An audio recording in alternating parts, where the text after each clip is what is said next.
Tribal সংঘ আৰু আপচুৱে ছয় জনজাতিকৰণৰ মানে বিৰোধিতা কৰি আছে কি ক'ব?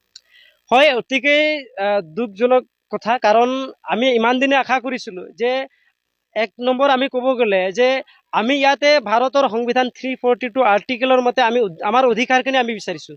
কাৰোবাৰ পকেটৰ পৰা কাৰোবাৰ নিজৰ পৈতৃক সম্পত্তি আমি বিচৰা নাই। আমি অসমত যি চাওতালসকলে বাস কৰিছে তেখেতসকলে 342 আৰ্টিকেল আধাৰত তেখেতসকলে জনজাতিকৰণ লাভ কৰে। কিন্তু আমি দেখিছোঁ যে ইয়াত ট্ৰাইবেল সংঘই হওক বা ইয়াত আপচুই হওক বা ইয়াতে মিচিং ছাত্ৰ সন্থাই হওক বা অন্যান্য যি এক্সিষ্টিং ট্ৰাইবেলৰ মানুহখিনিয়ে আমাৰ জোৰদাৰভাৱে আমাক অপ'জ কৰিছে বা প্ৰতিবাদ কৰিছে। কিন্তু আমি তেখেতসকলক কুৱেশ্যন কৰিব বিচাৰিছোঁ, আপোনালোকৰ পৈতৃক সম্পত্তি আমি বিচৰা নাই।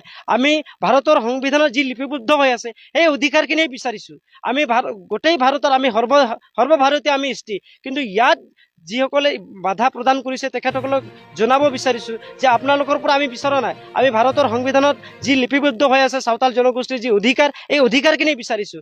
ইয়াত কিন্তু আপোনালোকে প্ৰতিবাদেই কৰক কিবাই কৰক, ইয়াৰ কিন্তু চাওতাল ছাত্ৰ সন্থাই কাৰো খাতিৰ নকৰে, কাকো কেয়াৰ নকৰে।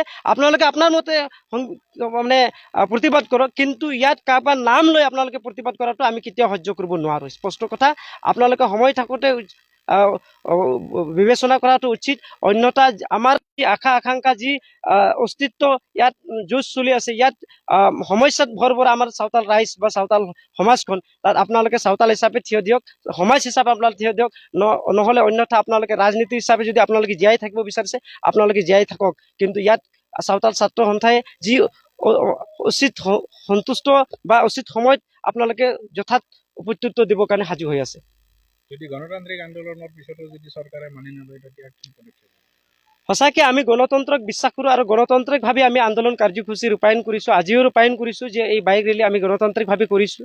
কিন্তু অসম চৰকাৰে বা ভাৰত চৰকাৰে গণতন্ত্ৰক বিশ্বাস কৰে বা আমিও গণতন্ত্ৰৰ ওপৰত বিশ্বাস আছে। কিন্তু গণতন্ত্ৰৰ ভাষাটো যদি বুজি নাপায়, আমি দেখিবলৈ পাইছোঁ যে যিসকলে বন্দুক ধৰি পেলাই জংঘলত তেখেতসকলে গৈ আছে তেখেতসকলৰ ওপৰত বাৰম্বাৰ কিন্তু একত কৰা হৈ আছে। কিন্তু আমি গণতান্ত্ৰিকভাৱে আন্দোলন কৰাৰ পিছতো আমাৰ কোনো ধৰণৰ গুৰুত্ব অসম চৰকাৰে লোৱা নাই।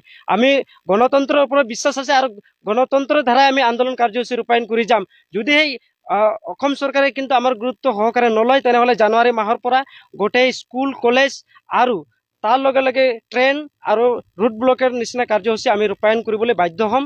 ইয়াত কিন্তু অসম চৰকাৰে যদি কিবা এটা অপ্ৰীতিকৰ ঘটনা ঘটে, ইয়াত কিন্তু অসম চৰকাৰে জগৰীয়া হ'ব, ইয়াত চাওতাল ৰাইজ আৰু চাওতাল ছাত্ৰ সন্থাই জগৰীয়া নহয়।